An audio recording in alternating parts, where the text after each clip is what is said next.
हाय दोस्तों, welcome back to war of processors. 4 latest phones आज हमारे पास हैं। परफॉर्मेंस, बैटरी ड्रेन, हीटिंग सब कुछ चेकआउट करने वाले हैं। पूरे 2 घंटे तक दबाकर इनकी टेस्टिंग करेंगे आज हम। Vivo V27 Pro सबसे फ्रेश लॉन्च है यहाँ पे विद Dimensity 8200 और इसके परफॉर्मेंस को टक्कर देने के लिए यहाँ पे iQOO Neo 7 है जो थोड़ा सा सस्ता है पर सेम प्रोसेसर के साथ आता है। और वही सेम प्रोसेसर की बात हो रही है तो यहाँ पे Snapdragon 8 Gen 2 के साथ यहाँ पे OnePlus 11 और iQOO 11 भी है। अब यार दोनों पेयर में सेम प्रोसेसर है तो बहुत ही क्रेजी होने वाला है, क्योंकि टेस्टिंग के एंड में पता चल जाएगा कि कौन सा Dimensity और कौन सा Snapdragon चिपसेट वाला फोन ज्यादा ऑप्टिमाइज्ड है, कौन सा ज्यादा पावरफुल है और आपके लिए बेस्ट वैल्यू फॉर मनी पे कौन सा फोन रहेगा इन चारों में से। और बाय द वे, अगर आपको ये वॉर ऑफ प्रोसेसर वाली सीरीज पसंद आ रही है और आप अपने फेवरेट फोन की भी टेस्टिंग इसमें देखना चाहोगे तो अभी के अभी मुझे कमेंट्स में बताना। खैर, अब टेस्टिंग शुरू करने से पहले आपको फटाफट से रूल्स बता देता हूं। पूरे 2 घंटे के लिए हम लोग फुल पावर टेस्टिंग करने वाले हैं। बैटरी यहाँ पे सारे फोन्स की फुल चार्ज है। ब्राइटनेस भी मैंने सभी फोन्स की मैक्स आउट कर दी है। सारे फोन सेम वाईफाई नेटवर्क से कनेक्टेड है। सारे फोन्स को मैंने एयरप्लेन मोड पे भी कर दिया है और रिफ्रेश रेट 120 हर्ट्ज पे सेट कर दिया इन तीनों फोन्स में। बाकी iQOO 11 पे मैक्स रिफ्रेश रेट 144 हर्ट्ज है। परफॉर्मेंस मोड भी मैंने सारे फोन्स में ऑन कर दिया है। बस यहाँ पे Vivo V27 Pro में कोई डेडिकेटेड परफॉर्मेंस मोड नहीं है। और भाई last but not the least, सारे फोन्स अपने लेटेस्ट सॉफ्टवेयर वर्जन पे रन कर रहे हैं। अब भाई बिना किसी देरी के वार्म अप से चालू करते हैं। Geekbench का एक राउंड रन करते हैं, देखते हैं क्या स्कोर्स निकाल के देते हैं ये चारों ही फोन्स। तो भाई फर्स्ट राउंड कंप्लीट हो चुका है। Snapdragon 8 Gen 2 में एकदम नेक एंड नेक कंपटीशन है। सिंगल कोर में थोड़ा सा आगे OnePlus 11 और इवन मल्टी कोर स्कोर में भी। हालांकि जो डिफरेंस है दोनों में इतना ज्यादा नोटिसेबल नहीं है और कुछ खास फर्क नहीं पड़ेगा रियल लाइफ यूजेज में इस डिफरेंस से। और भाई बात करते करते यहाँ पे दोनों Dimensity 8200 ने भी अपना टेस्ट कंप्लीट कर लिया है और यहाँ पर भी स्कोर्स एकदम नेक टू नेक चल रहे हैं, सिंगल कोर हो चाहे मल्टी कोर। अब यहाँ पे सिंगल कोर में हल्का सा आगे है यहाँ पे iQOO Neo 7 और वहीं मल्टी कोर स्कोर में Vivo V27 Pro थोड़ा सा आगे निकल जाता है। अब ये तो खैर वार्म अप राउंड था, एक और मौका देते हैं चारों फोन्स को और देखते हैं कि क्या ये अपना स्कोर रिटेन कर पाते हैं, क्या ये बेटर परफॉर्म करते हैं या फिर हमें कोई स्कोर्स का ड्रॉप ऑफ हमें देखने को मिलता है राउंड 2 में।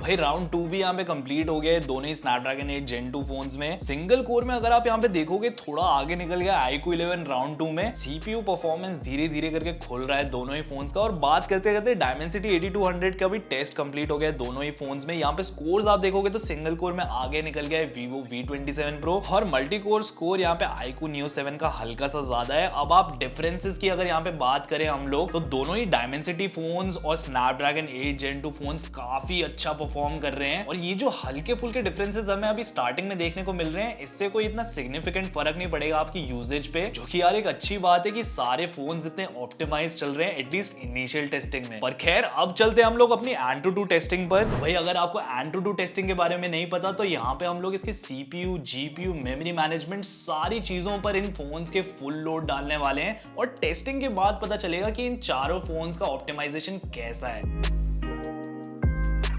वैसे भाई यहाँ पे आप एक चीज क्लियरली नोटिस कर सकते हो कि OnePlus 11 ने अपनी बिल्कुल ब्राइटनेस ड्रॉप नहीं करी है और बाकी तीनों ही phones iQOO Neo 7, Vivo V27 Pro और iQOO 11 ने अपनी मेन ब्राइटनेस स्क्रीन की ड्रॉप कर दी है। अब इसका एक रीजन ये भी हो सकता है कि ये अपनी हीटिंग को कंट्रोल करना चाहते हैं, पर क्या OnePlus 11 मैक्सिमम ब्राइटनेस के साथ मैक्सिमम परफॉर्मेंस भी डिलीवर कर पाएगा वो हमें टेस्टिंग के एंड में पता चले।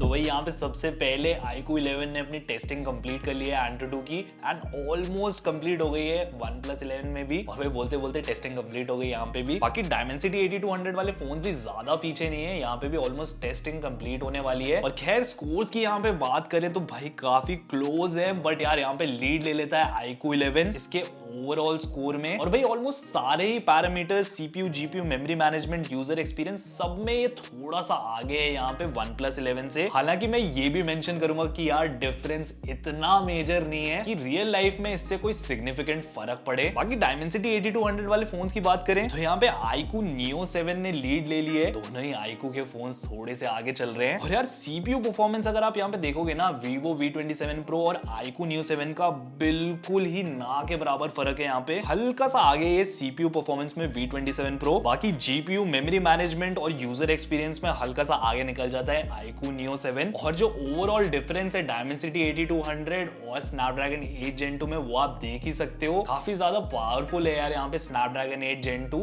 एंड ऑफ कोर्स थोड़ा सा महंगा भी। वैसे भाई ये तो फर्स्ट राउंड के रिजल्ट्स थे, हम लोग और 2 राउंड्स रन करेंगे AnTuTu के और देखते हैं कि सेकेंड राउंड में हमें कुछ परफॉर्मेंस डिफरेंस देखने को मिलता है, क्या कोई फोन अपनी असली पावर अनलीश कर लेता है, या फिर भाई हमें स्कोर्स में ड्रॉप ऑफ देखने को मिलेगा। 2 राउंड अभी बाकी है AnTuTu के, तो भाई कुछ भी हो सकता है यहाँ पे। तो यार बिना किसी देरी के अपने राउंड 2 पर चलते हैं। तो भाई जब तक टेस्टिंग चल रही है फटाफट से टेम्परेचर्स भी देख लेते हैं यहाँ पे फोन्स के। यहाँ पे iQOO 44 डिग्री टच कर रहा है, OnePlus 11 हल्का सा ज्यादा गर्म है, 0.6 डिग्री का फर्क आ रहा है यहाँ पे। Vivo V27 Pro हल्का सा गर्म हो गया है यार, यहाँ पे 47.2 तक जा रहा है, और iQOO Neo 7 46.8 तक। बाकी भाई ब्राइटनेस वाला मामला आप अभी भी देख सकते हो, यहाँ पे तीनों ही फोन्स कम ब्राइट लग रहे हैं OnePlus 11 के कंपैरिजन में। और भाई बैटरी की बिल्कुल टेंशन मत लेना, AnTuTu के थर्ड राउंड के बाद सबकी बैटरीज भी चेक करी जाएगी।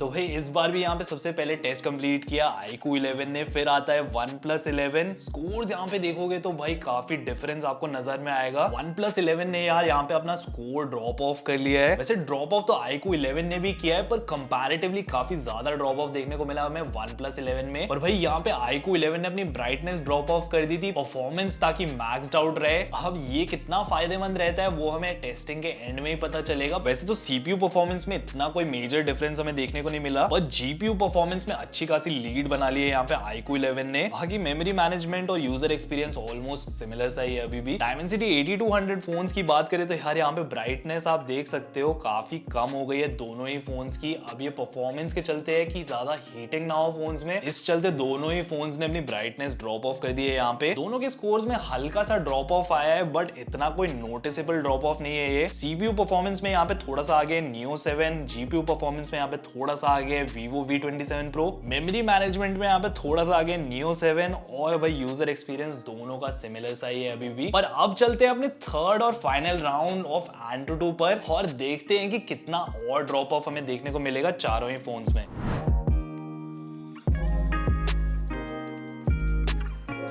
यार यहाँ पे आप देख सकते हो Dimensity 8200 काफी ज्यादा हीट कर रहे हैं, यहाँ पे 75 तक जा रहा था iQOO Neo 7 और 66 डिग्री सेल्सियस तक Vivo V27 Pro 70 तक पहुंच गया भाई बात करते करते। और यहाँ पे आप कंपैरिजन में देखोगे तो बहुत ही कूल चल रहे हैं Snapdragon 8 Gen 2 वाले फोन्स, दोनों ऑलमोस्ट 50 डिग्री सेल्सियस के नीचे ही घूम रहे हैं। और यार Dimensity फोन्स में एक और सीन है कि टेम्परेचर फ्लक्चुएशन काफी ज्यादा है यहाँ पे। बाकी एक बार बॉडी हीट भी टेस्ट कर लेता हूँ मैं, यहाँ पे काफी गर्म हो गया यार iQOO Neo 7, स्पेशली ये इसके कैमरा मॉड्यूल के आसपास से। Vivo V27 Pro भी भाई अच्छा खासा गर्म हो गया है, पूरी बॉडी इसकी हीट कर रही है। हल्का सा कैमरा मॉड्यूल के पास ये भी ज्यादा गर्म है, क्योंकि जनरली सीपीयू इसी के आसपास लोकेटेड होता है। बाकी OnePlus 11 कंपैरेटिवली थोड़ा ठंडा लग रहा है Dimensity 8200 फोन से, इसकी जो हीट है वो भी थोड़ी सी इवनली डिस्ट्रीब्यूटेड है, बट जो इसके फ्रेम्स है ना यार वो थोड़े ज्यादा गर्म फील हो रहे हैं बाकी बॉडी के कंपैरिजन में। और फाइनली iQOO 11 की बात करूं तो यार OnePlus 11 के कंपैरिजन में ये हल्का ज्यादा गर्म हो रहा है, और बॉडी की हीट जो है इसकी वो ऑलमोस्ट बराबर सी लग रही है Dimensity 8200 के फोन से। ऑल्दो अच्छी बात ये है कि इसका सीपीयू ज्यादा हीट नहीं कर रहा, बट भाई बॉडी इसकी भी डेफिनेटली काफी गर्म हो गई है, और हाथ में पकड़ने से भाई गर्म लग रहा है, इसके फ्रेम्स भी काफी गर्म हो गए हैं। अब भाई बैटरी की तरफ भी नजर डाल ली जाए, यहाँ पे सबसे ज्यादा बैटरी लूज कर दी है iQOO Neo 7 ने 78% पे है, फिर आता है Vivo V27 Pro 79% पे, और जो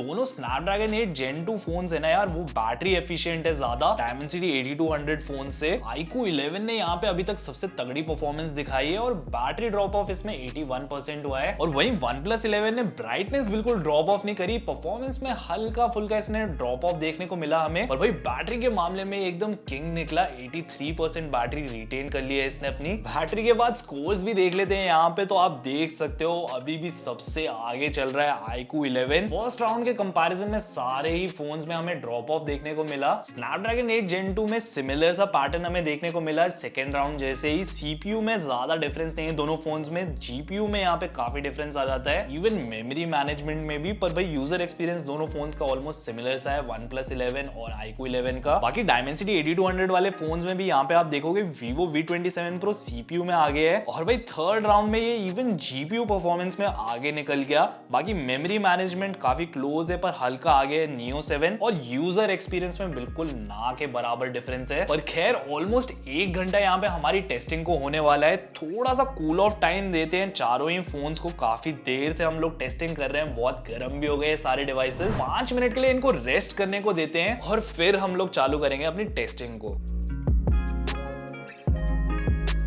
भाई 1 घंटा कंप्लीट हो गया है, 5 मिनट कूल ऑफ के भी यहाँ पे कंप्लीट हो गए सारे ही फोन्स के। और कूल ऑफ टाइम के बाद स्नैपड्रैगन 8 Gen 2 का आप CPU टेम्परेचर देख सकते हो यहाँ पे काफी नीचे आ गया है, इवन अंडर 40 टच कर रहे हैं दोनों के टेम्परेचर। बट Dimensity 8200 में अभी भी आप देखोगे कि 54 तक जा रहे हैं यहाँ पे Vivo V27 Pro में, और 63-66 टच कर रहा है iQOO Neo 7 में। बाकी बॉडी हीट 37.1 पे है iQOO 11 की, 37.9 है OnePlus 11 की, 38.9 हल्की सी ज्यादा गर्म है Vivo V27 Pro की, और भाई सबसे गर्म यहाँ पे iQOO Neo 7 चल रहा है 39.3 पर। अब चलते हैं अपनी GPU की टेस्टिंग पर, और इससे हमें पता चलेगा कि लॉन्ग गेमिंग सेशंस में चारों में से कौन सा फोन हमें कंसिस्टेंटली FPS डिलीवर करेगा, और चारों में से सबसे ज्यादा स्टेबल फोन कौन सा है। तो भाई GPU टेस्टिंग हमारी यहाँ पे कंप्लीट हो गई, और काफी ज्यादा सरप्राइजिंग रिजल्ट यहाँ पे OnePlus 11 ने निकाल कर दिया है। स्टेबिलिटी के मामले में भाई ये काफी ज्यादा पीछे रह जाता है सारे ही फोन से, इवन Dimensity 8200 फोन से। इवन दो यहाँ पे बेस्ट लूप स्कोर यहाँ पे सबसे ज्यादा था OnePlus 11 में, बट यहाँ पे लोएस्ट लूप स्कोर में काफी लो चले गया ये। पर यहाँ पे जो डिफरेंस है बेस्ट लूप स्कोर और लोएस्ट लूप स्कोर में, उसी के चलते हमें स्टेबिलिटी पता चलती है। और यार ये डिफरेंस काफी ज्यादा था यहाँ पे, इस चलते यहाँ पे हमें स्टेबिलिटी कम देखने को मिली। पर यार वही ब्राइटनेस देखो फोन की एकदम मैक्स आउट हो रखी है। बाकी ओवरऑल चारों फोन्स में बेस्ट परफॉर्मेंस निकाल के दिया iQOO 11 ने। यहाँ पे आप स्टेबिलिटी देख सकते हो 91.7% है, even though best loop score कम था इसका OnePlus 11 से, बट लोएस्ट लूप स्कोर के साथ अगर आप एवरेज आउट करोगे तो यहाँ पे इसने बेटर परफॉर्म किया। बात करें Dimensity 8200 फोन्स की, तो यहाँ पे बिल्कुल ही बराबरी का कॉम्पिटिशन है, 62% पे हैं दोनों ही फोन स्टेबिलिटी के मामले में, बट हल्का आगे निकल जाता है यहाँ पे Vivo V27 Pro, पर सबसे कम वैरायटी यहाँ पे यही नजर आ रहा है। खैर परफॉर्मेंस के मामले में Dimensity 8200 के दोनों फोन्स एकदम आसपास ही हैं। बाकी फटाफट टेम्परेचर भी चेकआउट कर लेते हैं, तो यहाँ पे iQOO 11 हो रहा है 43.9, OnePlus 11 कंपैरेटिवली ठंडा चल रहा है यहाँ पे 42.9 पे, Vivo V27 Pro भाई गर्म हो गया है 47.9 तक जा रहा है, और iQOO Neo 7 कंपैरेटिवली थोड़ा सा ठंडा चल रहा है 46.4 पर। तो GPU टेस्टिंग अभी हमारी कंप्लीट हो गई है, अब चलते हैं हम लोग CPU टेस्टिंग पर। फुल लोड इनके CPU पर डालने वाले हैं पूरे 20 मिनट के लिए, और देखते हैं कि चारों के ही प्रोसेसर्स में कैसा ऑप्टिमाइजेशन रहता है CPU परफॉर्मेंस का। वही 20 मिनट टेस्टिंग के कंप्लीट हो गए हैं, बिल्कुल रंग बिरंगे पैटर्न्स बना दिए हैं चारों ही फोन्स ने। सबसे पहले Dimensity 8200 फोन्स की बात करते हैं, तो यहाँ पे आप देखोगे काफी सिमिलर सा पैटर्न आपको देखने को मिलेगा। स्टार्टिंग में दोनों फोन्स थ्रॉटल कर रहे थे, बट ओवर द टाइम उन्होंने अपनी परफॉर्मेंस को रिटेन कर लिया। एवरेज परफॉर्मेंस की बात करें तो थोड़ी सी ज्यादा थी iQOO Neo 7 में, बट थ्रॉटलिंग भी यार यहाँ पे कम देखने को मिली, थोड़ा सा ज्यादा स्टेबल था यहाँ पे iQOO Neo 7। और भाई बात करें यहाँ पे Snapdragon 8 Gen 2 फोन्स की, तो यहाँ पे तो अलग ही स्टोरी है एकदम।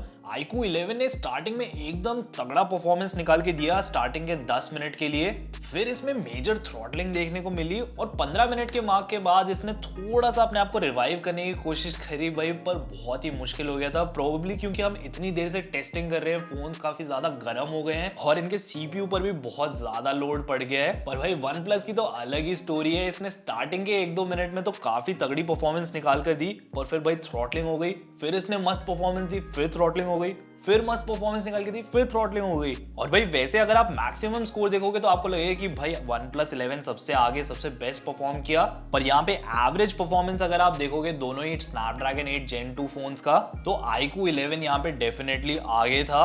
ओवरऑल दोनों ही फोन्स थोड़े ज्यादा थ्रॉटल किए Dimensity 8200 के फोन से, जो कि मेरे लिए भी काफी सरप्राइजिंग था। बट भाई बेंचमार्क्स ही सब कुछ नहीं होते, इसलिए हम लोग इनकी रियल लाइफ टेस्टिंग भी करने वाले हैं, जिसके लिए हम लोग आ चुके हैं अपने फाइनल राउंड पर। पर चारों फोन्स में मैंने सेम फुटेज इंपोर्ट करी है और सब पे एक एक फिल्टर लगाया है और इस वीडियो को हम लोग 4K 60 FPS मैक्स रेजोल्यूशन पर एक्सपोर्ट करने वाले हैं और देखेंगे कि चारों फोन्स रियल लाइफ सिनेरियो में कैसा परफॉर्म करते हैं और कौन सा फोन सबसे पहले हमें वीडियो रेंडर करके देता है।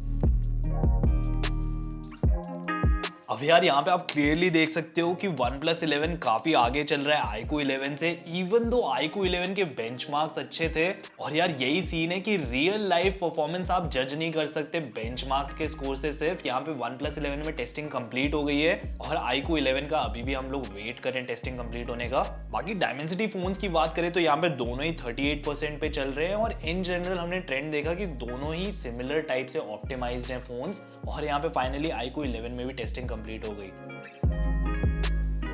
तो भाई ऑलमोस्ट 12 मिनट के डिफरेंस में iQOO Neo 7 और Vivo V27 Pro ने भी टेस्ट कंप्लीट कर लिया है। और स्पीड्स की अगर मैं बात करूं तो दोनों में एकदम सिमिलर थी, 1-2 सेकंड का डिफरेंस था बस दोनों में ही। अब टेस्टिंग तो कंप्लीट हो गई है, एक फाइनल नजर बैटरीज पर भी मार लेते हैं यहाँ पे। तो भाई iQOO Neo 7 और Vivo V27 दोनों ही 56% पे है। इन दोनों फोन में सबसे ज्यादा बैटरी ड्रेन देखने को मिला और बस 1% ज्यादा हमें बैटरी देखने को मिली iQOO 11 में। और OnePlus 11 की बात करें तो सबसे ज्यादा बैटरी एफिशिएंट यहाँ पे यही निकला। इवन ब्राइटनेस भी इसने पूरे टाइम मैक्स आउट करके रखी हुई थी, जिसके चलते इसकी बॉडी हल्की सी गर्म लग रही है ऊपर से भी। बाकी CPU टेम्परेचर्स अगर हम लोग चेकआउट करें तो यहाँ पे आप देख ही सकते हो काफी ठंडे चल रहे हैं। यहाँ पे 43 पे है OnePlus 11 और 40 पे है यहाँ पे iQOO 11। बाकी डायमेंसिटी फोन्स में अभी टेस्ट कंप्लीट हुआ है तो थोड़े से गर्म जरूर चल रहे हैं। पर एक और चीज है यार, यहाँ पे जितना स्टेबल है यहाँ पे आपको दिख रहे हैं स्नैपड्रैगन 8 Gen 2 के फोन्स, वो स्टेबिलिटी थोड़ी सी मिसिंग लगती है डायमेंसिटी वाले फोन्स में, जिसके चलते थोड़े से बेटर लगते हैं मुझे स्नैपड्रैगन के प्रोसेसर्स।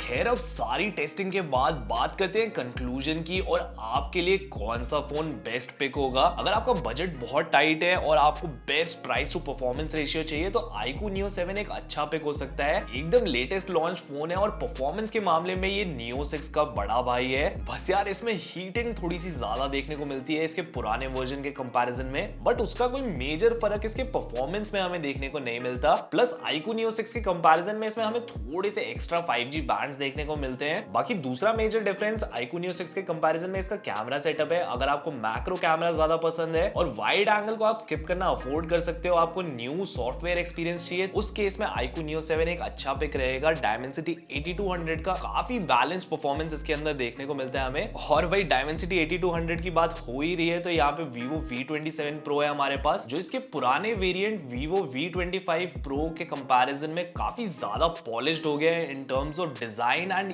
इवन परफॉर्मेंस के मामले में। यहाँ पे आप देख सकते हो जो यहाँ पे कैमरा सेटअप है उसमें फ्लैश आपको अलग से नजर आ रही होगी, एकदम रिंग लाइट वाला कॉन्सेप्ट इन्होंने लगाया है, ऑरा लाइट बोलते हैं इसको। और इसका एक मेजर फायदा ये है कि फ्लैश जब आप जलाते हो तो वो पूरा का पूरा एक ब्लॉक आपके फेस पे हिट करता है और लाइट इवनली डिस्ट्रीब्यूट नहीं हो पाती। बट Vivo V27 Pro में ये ऑरा लाइट के चलते लाइट फेस पे इवनली डिस्ट्रीब्यूट हो जाती है। वैसे इसके कैमरास को बहुत अच्छे से टेस्ट आउट करने का मौका नहीं मिला और आप लोगों को अगर इसकी कैमरा की टेस्टिंग देखनी है तो भाई अभी कमेंट्स में बता दो। बाकी इसके डायमेंसिटी 8200 के परफॉर्मेंस की बात करें तो भाई यहाँ पे काफी बैलेंस परफॉर्मेंस है, एकदम नेक एंड नेक चल रहा था ये iQOO Neo 7 के साथ। और भाई काफी सेफ होगा ये कहना कि यहाँ पे सिर्फ कैमरास पे फोकस नहीं किया है, इवन परफॉर्मेंस भी यहाँ पे अच्छा निकाल के दिया है। जो ओवरऑल डायमेंसिटी 8200 का परफॉर्मेंस है वो तो वेल ऑप्टिमाइज्ड है यहाँ पे। बस भाई 8200 में दोनों ही फोन्स में हीटिंग थोड़ी सी हमें देखने को मिलती है यहाँ पे ज्यादा। एक चीज जो मेरे को मिसिंग लगी यहाँ पे और इंप्रूव कर सकता है Vivo, वो है डेडिकेटेड परफॉर्मेंस मोड देना, जिसके चलते एटलीस्ट यूजर के पास एक डिसाइड करने का ऑप्शन रहे कि उसको हाई परफॉर्मेंस मोड चाहिए या फिर नॉर्मल मोड में यूज कर रहा है, जैसे बाकी फोन्स में ऑप्शन दे रखा है। और भाई कैमरास यहाँ पे काफी हाईलाइट फीचर है जिसको टेस्ट आउट करने के लिए मैं भी एक्साइटेड हूँ। और अगर आपको Vivo V27 Pro खरीदने से पहले कंपैरिजन देखना है तो आपको पता ही है क्या करना है। अब कैमरास की बात हो रही है तो OnePlus 11 लॉन्च हो गया हैसेलब्लैड के साथ कोलैबोरेशन में। यहाँ पे आइकॉनिक अलर्ट स्लाइडर भी है और जो ओवरऑल इन हैंड फील है ना OnePlus 11 की, फाइनली ऐसा लग रहा है कि भाई OnePlus is back on track. बाकी बेंचमार्किंग के टाइम आपको काफी टेंशन हो गई होगी कि भाई इसका CPU थ्रॉटल कर रहा है काफी ज्यादा, पर भाई इसने हमें ये चीज तो डेफिनेटली सिखाई है कि बेंचमार्क के स्कोर्स ही सब कुछ नहीं होते, रियल लाइफ परफॉर्मेंस से हमें फोन को जज करना चाहिए। इसीलिए सारे फोन्स का हमने वीडियो रेंडरिंग टेस्ट भी किया था और वहां पे सबसे तेज इसने हमें वीडियो रेंडर करके दिया। और भाई साथ ही साथ आपने देखा ही था कि यहाँ पे ब्राइटनेस बिल्कुल इसने ड्रॉप ऑफ नहीं किया पूरी टेस्टिंग में। तो इनिशियल इंप्रेशन मेरा यही है कि एक एक वेल राउंडेड पैकेज है। थोड़ी सी प्राइस ज्यादा है, थोड़ा सा प्रीमियम पे करना पड़ता है, पर ओवरऑल जो एक्सपीरियंस है OnePlus 11 का काफी ज्यादा स्मूथ है। लेकिन फिर भी अगर इसकी परफॉर्मेंस की टेस्टिंग और अच्छे से करनी है, इसका एक्सट्रीम गेमिंग टेस्ट देखना चाहते हो, तो भाई आपको पता ही है क्या करना है। और बाय द वे एक्सट्रीम से याद आया कि स्नैपड्रैगन 8 Gen 2 के साथ iQOO 11 भी आता है, और इस फोन में परफॉर्मेंस भाई एकदम मैक्स्ड आउट है। कोई कॉम्प्रोमाइज देखने को नहीं मिलता। स्टार्टिंग से लेकर एंड तक इसने हमें बहुत ही क्रेजी परफॉर्मेंस निकाल के दिया। और अगर आपकी सिर्फ और सिर्फ एक ही प्रायोरिटी है कि आपको बेस्ट परफॉर्मेंस वाला फोन चाहिए, तो भाई आप iQOO 11 परचेज कर सकते हो। प्राइस भाई ऑलमोस्ट OnePlus 11 के बराबर का देखने को मिलता है, और भाई परफॉर्मेंस में ये हल्का सा आगे निकल जाता है। बाकी बात रही कैमरास की, तो अगर आपको इसका कैमरा कंपैरिजन देखना है किसी भी फोन के साथ, तो मुझे कमेंट्स में बता सकते हो, और मैं आप लोगों को मिलता हूं कमेंट सेक्शन में ही।